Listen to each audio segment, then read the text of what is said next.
ದೇವರ ಅತಿ ಪರಿಶುದ್ಧವಾದ ನಾಮಕ್ಕೆ ಮಹಿಮೆಯಾಗಲಿ. ಕ್ರಿಸ್ತನ ಮೂಲಕವಾಗಿ ದೇವರ ಲೋಕಕ್ಕೆ ಮತ್ತೊಂದು ಹೊಸ ಮುಂಜಾನೆಯನ್ನು ದಯಪಾಲಿಸಿದ್ದಾರೆ. ಹಾಗಾಗಿ ನಾವು ದೇವರಿಗೆ ಕೃತಜ್ಞತ ಹೃದಯ ಉಳ್ಳವರಾಗಿರೋಣ. ಈ ದಿನದ ಧ್ಯಾನ ದೇವರ ವಾಕ್ಯ ಯೆಶಾಯ ಪ್ರವಾದಿ 52ನೇ ಅಧ್ಯಾಯ 1, 2, 3ನೇ ವಾಕ್ಯ. ಚಿಯೋನೇ, ಎಚ್ಚರವಾಗು, ಎಚ್ಚರವಾಗು, ನಿನ್ನ ಬಲವನ್ನು ಹೊಂದಿಕೋ. ಯೆರೂಸಲೇಮೇ, ಪರಿಶುದ್ಧ ಪಟ್ಟಣವೇ, ನಿನ್ನ ಸೌಂದರ್ಯದ ಉಡುಪನ್ನು ಧರಿಸಿಕೋ. ಏಕೆಂದರೆ ಇಂದಿನಿಂದ ಸುನ್ನತಿ ಇಲ್ಲದವರು ಅಶುದ್ಧರು ನಿನ್ನೊಳಗೆ ಬರುವುದಿಲ್ಲ. ಯೆರೂಸಲೇಮೇ, ಧೂಳನ್ನು ಜಾಡಿಸಿಕೋ, ಎದ್ದು ಕೂತುಕೋ. ಸೆರೆಯಾದ ಚಿಯೋನ್ ಪುತ್ರಿಯೇ, ನಿನ್ನ ಕುತ್ತಿಗೆ ಬಂಧಗಳನ್ನು ಬಿಚ್ಚಿಕೋ. ಏಕೆಂದರೆ ಯೆಹೋವನು ಹೀಗೆನ್ನುತ್ತಾನೆ, ನಿಮ್ಮನ್ನು ನೀವೇ ನಿಷ್ಫಲ ಮಾಡಿಕೊಂಡಿರಿ, ಹಣವಿಲ್ಲದೆ ನೀವು ವಿಮೋಚಿಸಲ್ಪಡುವಿರಿ. ದೇವರಿಗೆ ಸ್ತೋತ್ರ. Prophet Isaiah chapter 52 word 1. Jerusalem, be strength and great again, holy city of God. Clothe yourself with splendor, and Heathen will never your gates again. ದೇವರಿಗೆ ಸ್ತೋತ್ರ. ನಾವು ವಾಕ್ಯ ಭಾಗ ನೋಡ್ತಾ ಇದ್ದೀವಿ. ಚಿಯೋನೇ, ಎಚ್ಚರವಾಗು, ಎಚ್ಚರವಾಗು, ನಿನ್ನ ಬಲವನ್ನು ಹೊಂದಿಕೋ. ನಿನ್ನ ಪರಿಶುದ್ಧ ಪಟ್ಟಣವೇ, ನಿನ್ನ ಸೌಂದರ್ಯವಾದ ಉಡುಪನ್ನು ಧರಿಸಿಕೋ. ಯಾಕೆಂದರೆ ಏನಾಗಿದೆ ಪರಿಶುದ್ಧ ಪಟ್ಟಣಕ್ಕೆ? ಯೆರೂಸಲೇಮಿಗೆ ಧೂಳು. 2ನೇ ವಾಕ್ಯ, ಯೆರೂಸಲೇಮೇ, ಧೂಳನ್ನು ಜಾಡಿಸಿಕೋ, ಎದ್ದು ಕೂತುಕೋ. ಸೆರೆಯಾದ ಚಿಯೋನ್ ಪುತ್ರಿಯೇ, ನಿನ್ನ ಕುತ್ತಿಗೆ ಬಂಧವನ್ನು ಬೆಚ್ಚಿಕೋ. ದೇವರಿಗೆ ಸ್ತೋತ್ರ. ಏನಿದೆ ಅಂತ ರಕ್ಷಣೆ ಅಂದರೆ, ಜಕರ್ಯ ಪ್ರವಾದಿ ಹೇಳ್ತಾ ಇದ್ದಾನೆ, ಈಗೋ ನಿನ್ನ ಅರಸು ಪ್ರಾಯದ ಕಥೆಯನ್ನು ಹೇಳಿ ಬರ್ತಾ ಇದ್ದಾನೆ. ಅವನು ದೀನನಾಗಿಯೂ ತಗ್ಗಿಸಿಕೊಳ್ಳುವಾತನಾಗಿಯೂ ಆಗಿಯೂ ನಿನ್ನ ಬಳಿಗೆ ಬರ್ತಾ ಇದ್ದಾನೆ. ದೇವರಿಗೆ ಸ್ತೋತ್ರ. ಯೇಸು ಕ್ರಿಸ್ತರಲ್ಲಿ ಯಾರಿಗೋಸ್ಕರ ಬಂದರು? ಅವರಿಗೋಸ್ಕರ ಬಂದರು. ಎಲ್ಲಿ ಅವರು ರಕ್ತವನ್ನು ಸುರಿಸಿದ್ರು? ಯೆರೂಸಲೇಮ್ ಪಟ್ಟಣದಲ್ಲಿ. ಯೆರೂಸಲೇಮ್ ಬಹಳ ಪ್ರಮುಖವಾಗಿ ಯೆರೂಸಲೇಮ್ ಪಟ್ಟಣಕ್ಕೆ ಇರತಕ್ಕಂಥ ಹೆಸರುಗಳು ಚಿಯೋನ್, ದಾವಿದ ಪಟ್ಟಣ, ಯೆರೂಸಲೇಮ್, ದೇವರ ಪಟ್ಟಣ. ಈ 4 ಹೆಸರುಗಳನ್ನು ಇಲ್ಲಿ ದಾವಿದನ ಪಟ್ಟಣ ಅಂತ ಹೇಳ್ದೇ ಇರ್ಬೋದು, ಬಟ್ ದಾವಿದ ಪಟ್ಟಣ ಅಂತ ಬೈಬಲ್ ಹೇಳುತ್ತೆ. ಸಮುವೇಲ ಪುಸ್ತಕದಲ್ಲಿ ಅದು ಕರೆಯಲ್ಪಡುತ್ತೆ. ಆದರೆ ಈ ಹೆಸರುಗಳು ಈ ಪಟ್ಟಣಕ್ಕೆ ಕರೆಯಲ್ಪಟ್ಟಿರ್ತಕ್ಕಂತಹದ್ದು.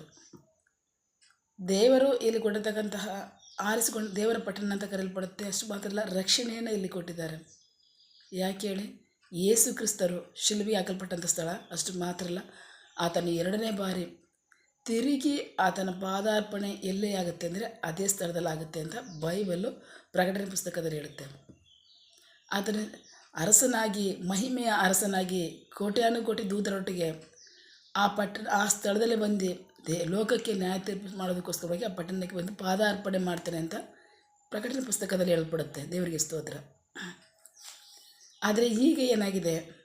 ಯೆರೂಸಲೇಮಿನ ಪರಿಸ್ಥಿತಿ, ಧೂಳನ್ನು ಜಾಡಿಸಿಕೊಳ್ಳುವಂಥ ಪರಿಸ್ಥಿತಿ. ದೇವರು ಹೇಳಿದ್ದೇನು ಅಂದರೆ, ನಿನಗೆ ರಕ್ಷಕರನ್ನು ಕೊಟ್ಟಿದ್ದೇನೆ, ನಿನ್ನ ಹಳೆ ಜೀವಿತ ಹೋಗುತ್ತೆ, ನಿನಗೆ ಹೊಸ ಜೀವಿತ ಬರುತ್ತೆ. ನಿನ್ನ ರಕ್ಷಕನು ದೀನನಾಗಿಯೂ ಅಷ್ಟು ಮಾತ್ರ ಅಲ್ಲ, ತಗ್ಗಿಸಿಕೊಳ್ಳುವಾತನಾಗಿಯೂ ನಿಮ್ಮನ್ನು ರಕ್ಷಿಸುವಾತನಾಗಿ ಬರ್ತಾ ಇದ್ದಾನೆ ಅಂತ, ಅರಸನಾಗಿ ಬರ್ತಾ ಇದ್ದಾನೆ. ಅದರ ಮಹಿಮೆಯ ಅರಸನು ಅಂತ ಜಕರ್ಯ ಪ್ರವಾದಿನಲ್ಲಿ ಹೇಳಿದ್ದಾರೆ. ದೇವರಿಗೆ ಸ್ತೋತ್ರ. ಅಷ್ಟು ಮಾತ್ರ ಅದು ನೆರವೇರಿತು ಯೇಸು ಕ್ರಿಸ್ತರು ಬಂದಾಗ. ಈ ಪ್ರವಾದನೆ ಯಾರಿಗೆ ಕೊಡ್ಬರ್ತಂದ್ರೆ ಅವರೇ ಕೊಡಲ್ಪಡ್ತು. ಮೆಸ್ಸಿಯನ್ ಬರ್ತಾ ಇದ್ದಾನೆ, ನೀವು ರಕ್ಷಣೆಯನ್ನು ಹೊಂದ್ಕೊಳ್ಳಿ, ಆತನ ರಕ್ತ ನಿಮ್ಮನ್ನು ತೊಳೆಯಲ್ಪಡುತ್ತೆ, ನೀವು ಪರಿಶುದ್ಧರಾಗ್ತೀರ, ನಿಮ್ಮ ಹಳೆ ಕಾರ್ಯಗಳು ಹೋಗುತ್ತೆ, ಹೊಸ ಜೀವಿತ ನಿಮಗೆ ಬರುತ್ತೆ. ದೇವರಿಗೆ ಸ್ತೋತ್ರ. ಯೆರೂಸಲೇಮ್ ಅಂದಾಕ್ಷಣಕ್ಕೆ ಒಬ್ಬರೇನೋ ಇದು ನಾವು ದೇವರ ಕೊಟ್ಟಿರ್ತಕ್ಕಂಥ ದೇಶವೇ ಆಗಿದೆ ಅಂತ ಹೇಳ್ತಾರೆ. ಇನ್ನೊಬ್ಬರೇನೋ ಯೇಸು ಕ್ರಿಸ್ತರ ರಕ್ತ ತೊಳೆಯಲ್ಪಟ್ಟಿದೆ, ತಿರುಗಿ ಯೇಸು ಕ್ರಿಸ್ತರ ಅದೇ ಸ್ಥಳದಲ್ಲಿ ಬಂದು ನಮಗೆ ನ್ಯಾಯ ತೀರ್ಪು ಮಾಡೋರಾಗಿರ್ತಾರೆ. ನಾವು ತಿರುಗಿ ನಮ್ಮನ್ನು ಪರಲೋಕಕ್ಕೆ ಕರ್ಕೊಂಡು ಹೋಗ್ತಾರೆ. ಹಾಗಾಗಿ ಯೆರೂಸಲೇಮ್ ನಮ್ಮದು. ಇನ್ನೊಬ್ಬರೇನೋ ಯೆರೂಸಲೇಮಿನಿಂದ ನಮಗೆ ಒಬ್ಬ ದೂತನು ಧರ್ಮಶಾಸ್ತ್ರವನ್ನು ಬಿಸಾಕಿದ್ದಾನೆ, ಹಾಗಾಗಿ ನಮ್ಮದು ಯೆರೂಸಲೇಮ್ ಪಟ್ಟಣ ಅಂತಾರೆ. ದೇವರಿಗೆ ಸ್ತೋತ್ರ. ಒಂದಂತೂ ಖಚಿತ, ಯೇಸು ಕ್ರಿಸ್ತರು ಅಲ್ಲೇ ಸತ್ತಿದ್ದಾರೆ, ತಿರುಗಿ 2ನೇ ಬಾರಿ ಬಂದು ಅಲ್ಲಿ ಪಾದಾರ್ಪಣೆ ಮಾಡ್ತಾರೆ, ಮಹಿಮೆಯ ಅರಸನಾಗಿ ಲೋಕಕ್ಕೆ ನ್ಯಾಯ ತೀರಿಸ್ತಾರೆ ಅಂತ. ದೇವರಿಗೆ ಸ್ತೋತ್ರ. ಆದರೆ ಕ್ರೈಸ್ತರಂತೂ ನಮ್ಗೆ ಅದು ನಮ್ಮ ಸ್ವಂತ ಅಂತ ಹೇಳ್ಕೊಂಡಿಲ್ಲ. ಯಾಕೆಂದರೆ ಇಡೀ ಜಗತ್ತನ್ನು ಸೃಷ್ಟಿ ಮಾಡತಕ್ಕಂಥ ದೇವರು ಸುವಾರ್ತೆಯನ್ನು ಜಗತ್ತಿಗೆಲ್ಲ ತಲುಪಿಸಿದ್ದಾರೆ. ನಾವೆಲ್ಲ ಎಲ್ಲಿ ಬೇಕಾದ್ರೂ ಇದ್ದೀವಿ, ಆದರೆ ನಮ್ಗೆ ಅದು ನಮ್ಮದು ಅಂತ ಹೇಳ್ತಾ ಇಲ್ಲ. ಇಡೀ ಜಗತ್ತನ್ನು ಉಂಟು ಮಾಡಿರ್ತಕ್ಕಂಥ ದೇವರಿಗೆ ಎಲ್ಲವೂ ಅವ್ರದ್ದೇ ಆಗಿದೆ. ಅವ್ರು ಎಲ್ಲಿದ್ರೇನಂತ ನಮ್ಮನ್ನು ಕಾಪಾಡ್ತಾರೆ, ನಮ್ಮನ್ನು ರಕ್ಷಿಸ್ತಾರೆ ಅನ್ನೋದು ನಮ್ಮ ಕಾರ್ಯ. ಬಟ್ ಇವತ್ತು ಅದು ಹಂಗೆ ಅಲ್ಲಿಲ್ಲ. ಅಲ್ಲಿ ನೀನು ಹಳೆ ಜೀವಿತವನ್ನು ಬಿಟ್ಟು ಹೊಸ ಜೀವಿತಕ್ಕೆ ಬಂದರೆ ರಕ್ಷಣೆಯನ್ನು ಕೊಟ್ಟಿದ್ದೀನಿ ಅಂತ ದೇವರಲ್ಲಿ ಹೇಳ್ತಾ ಇರ್ತಕ್ಕಂಥದ್ದು. ವಾಸ್ತವ ಅಂಶದಲ್ಲಿ ಧೂಳೆ ತುಂಬಿಕೊಂಡಿರೋದು ನಿಜ ಅಲ್ಲಿ. ಏಕೆಂದರೆ ಅಷ್ಟು ಮಟ್ಟಕ್ಕೂ ಆ ಪರಿಶುದ್ಧ ಪಟ್ಟಣ ತನ್ನ ಒಂದು ಪರಿಶುದ್ಧತೆ ಅಂದಾಕ್ಷಣಕ್ಕೇ ಪಾಪ ತುಂಬಿಕೊಂಡ್ರೆ ಅಲ್ಲಿದ್ದಾರೆ ಅಲ್ಲ, ಅಷ್ಟು ಮಟ್ಟಕ್ಕೂ ಅಲ್ಲಿ ಕಲುಷಿತ ತುಂಬಿಕೊಂಡಿದೆ. ಆ ವಾತಾವರಣ ಅಷ್ಟೊಂದು ಕಲುಷಿತವಾಗಿದೆ. ದೇವರಿಗೆ ಸ್ತೋತ್ರ. ಕಾರಣ ಅರಸನನ್ನು ಕೊಟ್ಟಿದ್ದೇನೆ, ಅರಸನ ಬರ್ತಾ ಇದ್ದಾನೆ, ಮೆಸ್ಸಿಯನ್ ಬರ್ತಾನೆ ಅಂತ ಹೊಂದ್ಕೊಳ್ರಿ ಅಂದರೆ ಇನ್ನೂ ಸಹ ಅವರು ಅದನ್ನು ಹೊಂದ್ಕೊಂಡಿಲ್ಲ. ಅದುವೇ ದೊಡ್ಡ ಕಾರಣ. ದೇವರಿಗೆ ಸ್ತೋತ್ರ. ಎಲ್ಲರೂ ಅಂದ್ಕೊತಾರೆ ನಾವು ಅಬ್ರಾಹ್ಮಣ ಸಂತತಿ ಅಂತ. ಹೌದು, ಅಬ್ರಾಹ್ಮಣ ಸಂತತಿಗೆ ತಾನೇ ರಕ್ಷಕರನ್ನು ಕೊಟ್ಟಿರ್ತಕ್ಕಂಥದ್ದು. ದೇವರಿಗೆ ಸ್ತೋತ್ರ. ಪ್ರೀತಿದ ಮಕ್ಕಳೇ, ಯೇಸು ಕ್ರಿಸ್ತರ ರಕ್ತವೇ ನಮ್ಮನ್ನು ಸಕಲ ಪಾಪದಿಂದ ವಿಮೋಚಿಸ್ತಕ್ಕಂಥದ್ದು. ಯೇಸು ಕ್ರಿಸ್ತರ ರಕ್ತವೇ ನಮ್ಮನ್ನು ರಕ್ಷಣೆಯನ್ನು ಕೊಡ್ತಕ್ಕಂಥದ್ದು. ಯೇಸು ಕ್ರಿಸ್ತರ ರಕ್ತವೇ ನಮಗೆ ಒಂದು ಯೂನಿಟಿ, ಒಗ್ಗಟ್ಟನ್ನು ಕೊಡ್ತಕ್ಕಂಥದ್ದು, ಒಂದೇ ಕುಟುಂಬದವರು ಉಣಿಸ್ತಕ್ಕಂಥದ್ದು. ಅದನ್ನು ಹೊರತುಪಡಿಸಿ ಅಬ್ರಾಹ್ಮನು ರಕ್ತ ಸುರಿಸಿಲ್ಲ, ವಾಗ್ದಾನಕ್ಕೋಸ್ಕರ ಕರೆಯಲ್ಪಟ್ಟ ಆತನು. ಸೊ ಹಾಗಾಗಿ ಮೆಸ್ಸಿಯನ್ ಬಂದನ ಆತನ ರಕ್ತ ನಮ್ಮನ್ನು ಶುದ್ಧೀಕರಿಸುತ್ತೆ. ಆ ಶುದ್ಧೀಕರಿಸಿದ ರಕ್ತದ ಮೂಲಕವಾಗಿ ಒಂದೇ ಕುಟುಂಬದವರು, ಒಂದೇ ತಂದೆ ಮಕ್ಕಳು ಅನ್ನಿಸ್ಕೊಳ್ತಕ್ಕಂಥದ್ದು. ಸೊ ಹಾಗಾಗಿ ದೇವರು ಕೊಟ್ಟಿರ್ತಕ್ಕಂಥ ರಕ್ಷಣೆಯನ್ನು ಹೊಂದ್ಕೊಳ್ರಿ.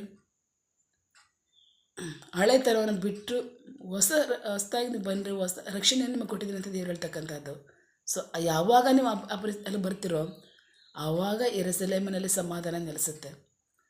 ಆವಾಗ, ಯಾಕೆಂದರೆ ಅದು ಸಮಾಧಾನದ ಪಟ್ಟಣ ಅಂತ ಕರೆಯಲ್ಪಡ್ತಕ್ಕಂಥದ್ದು, ಸಮಾಧಾನದ ನಗರ ಅಂತ ಕರೆಯಲ್ಪಡ್ತಕ್ಕಂಥ. ಅಲ್ಲಿ ಸಮಾಧಾನ ಇಲ್ಲ. ನೀವು ಯಾವಾಗ ನಿಮ್ಮ ಧೂಳನ್ನು ಜಾಡಿಸ್ಕೊಂಡು ಮೆಸ್ಸಿಯನ ರಕ್ತ ನಿಮಗೆ ತೊಳೆಯಲ್ಪಡುತ್ತೆ, ಆವಾಗಲೇ ಅಲ್ಲಿ ಸಮಾಧಾನ ನೆಲೆಸ್ತಕ್ಕಂಥದ್ದು. ದೇವರಿಗೆ ಸ್ತೋತ್ರ. ದೇವರ ಪಟ್ಟಣ ಅಂತ ವಾಸ್ತವವಾಗಿ ಸತ್ಯವಾಗಿ ಅದು ಕರೆಯಲ್ಪಡ್ತಕ್ಕಂಥದ್ದು. ಸೊ ಹಾಗಾಗಿ ಮೆಸ್ಸಿಯನ್ನು ಎಲ್ಲರೂ ಕೊಡಲ್ಪಟ್ಟಿರ್ತಕ್ಕಂಥದ್ದು. ನೀವು ಹೊಂದ್ಕೊಳ್ರಿ. ಅಬ್ರಾಹ್ಮಣ ಸಂತತಿ ಅಂತ ಹೇಳ್ತಿರಲ್ಲ, ಅಬ್ರಾಹ್ಮಣ ಸಂತತಿಯಲ್ಲಿ ತಾನೇ ಆತನು ಬಂದಿರತಕ್ಕಂಥದ್ದು. ಹೊಂದ್ಕೊಳ್ಳಿ ರಕ್ಷಣೆಯನ್ನು, ದೇವರ ಸಮಾಧಾನವನ್ನು, ರಕ್ಷಣೆಯನ್ನು ನೀವು ಹೊಂದ್ಕೊಳ್ಳಿ. ಜಗತ್ತು ಸಮಾಧಾನವಾಗಿರೋದಕ್ಕೆ ಸಹಾಯ ಆಗುತ್ತೆ. ದೇವರಿಗೆ ಸ್ತೋತ್ರ. ನಾವು ಪ್ರಾರ್ಥಿಸಿಕೊಳ್ಳೋಣ. ಸಕಲ ಸೃಷ್ಟಿಕರ್ತನೇ, ಸರ್ವಾಧಿಕಾರಿಯೇ, ಸಾರ್ವಭೌಮನೇ, ಉನ್ನತನೇ, ಮಹೋನ್ನತನೇ, ಮಹಾಪರಿಶುದ್ಧನೇ, ಪ್ರೀತಿ ಸ್ವರೂಪನೇ, ನೀತಿವಂತ ನ್ಯಾಯಾಧಿಪತಿಯೇ, ಸೇನಾಧೀಶ್ವರನೇ, ಇರುವಾತನೇ, ಸರ್ವವ್ಯಾಪಿ ಸಪ. ಇದನ್ನು ವಾಕ್ಯಗಳ ಮೂಲಕವಾಗಿ ನಿಮ್ಮ ಸಂಗಡ ಮಾತಾಡ್ತಾ ನಿಮ್ಮ ಪ್ರೀತಿಗಾಗಿ ನಂಬಿಗಸ್ತಿಕೆ ನಿಮಗೆ ಸ್ತೋತ್ರ.